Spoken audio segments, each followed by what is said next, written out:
Hele, dneska tě někam zavezu tady v Brick Rigs, jo? Já se docela bojím, kam mě zavezeš. Jak si můžeš všimnout, jsme teďka na poušti a myslím si, že na poušť je to takový neobvyklý. Jako nečekal bys to prostě v poušti. Hele, vezmu si tady své auto, počkej, jo? Můžeš nasednout.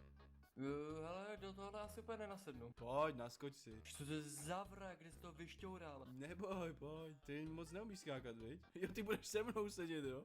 Tam nejde vyskočit, já nemám tak velký sakra skoky. Ale jo, to půjde, to zvládneš. Vidíš, vidíš? Dobrý, ne? Jsem vyskočil. Tak jo, jedem. Nevím, co tam děláš, ty asi kouzlíš. Ne, ale světlo... Ježiši! Promiň, já se omlouvám, ty jsi umřel? No tak já si ty vole, že mám pásy a sedím jak bezdomovec vole vzadu. Čum, tamhle billboard Titanic. Jo, to je Bricktanic. Vidíš to, co je před náma? Jo, vidím. Dneska si ukážeme všechny druhy mekáčů, co jsou tady v Brick Rigs. Hele, tohle je prostě McDonald's, tady sedí clown. A proč má, prosím tě, rachejtle místo rukou?